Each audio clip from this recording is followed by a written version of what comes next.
this is my absolute most regrettable moment as a parent.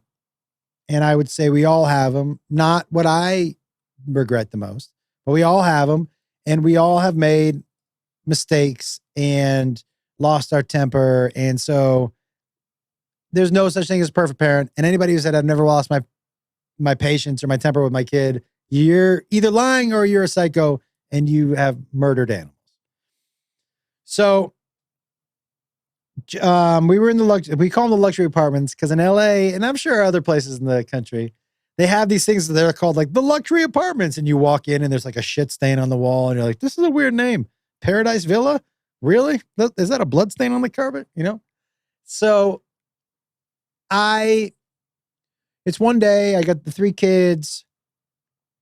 It's just one of those days. A gig that I was really counting on at the time, guys, $5,000 was going to take care of 2 months. I could get by on $2,000 a month. I could get by for sure. So this was going to take care, like, right? $5,000, huge deal.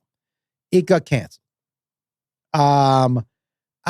There were some other things that were happening. My oldest son was having trouble in school. He was fighting a lot. My ex was still not living with us, but she was kind of in and out a little bit. And, it was pandemonium at the house. It was just one of those days the kids were like, like in Wild Thornberry's, Flea's character, just running around like fucking crazy. And Caitlin, my daughter, kept picking up Jacob, and she was at the time probably 3 or maybe 4.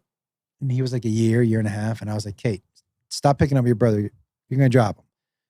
And stop picking up your brother. You're going to drop him. Stop picking up your brother. Phone ringing, bills, no food in the fridge, feeling like a complete and utter loser and failure. That's the only way I can put it. And I walked into the kitchen because I had forgot I had put rice on and it was burning. And I was it was like, oh my God, what else? And as I'm, blowing away the smoke and trying to empty out the fucking rice and salvage if there's any rice in there to salvage. Because at the time, even though rice is cheap, man, that's what we ate. So I was keeping whatever we had.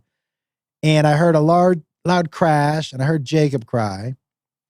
And Kate had picked him up and was walking outside on the patio and had dropped him on they're not tracks. Is that what the door slides on? A track, right? And he had hit his face in his ear, side of his head on these tracks. And he had these crazy deep grooves. And I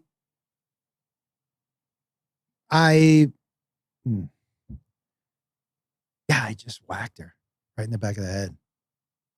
I'm not a hitter. That's not my thing.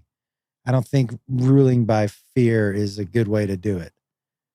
And I knew right when I made contact, I could feel every part of my body just like, and I felt so humiliated and weak that I could not control that, And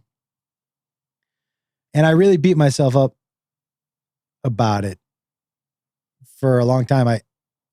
I remember talking to my dad and he was like, yeah, it's terrible. But any parent that says they haven't lost their temper somehow or had it come out some way is lying. But it's good that you didn't feel that you felt terrible about it and that you're never going to do it again. But this doesn't make you a bad parent or a bad guy. And I apologize to Kate about a zillion times, and she and I have an amazing relationship now. And I'm so lucky that she found it in her heart to forgive me and be okay with it.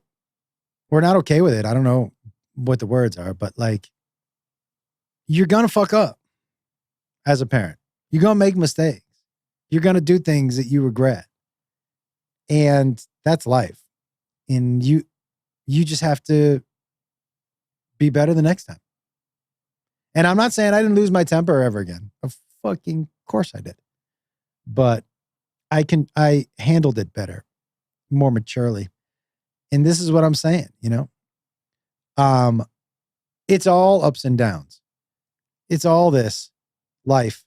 But if you stay here and you don't get too here or too here, this is the way to do it with parenting, especially in my estimation.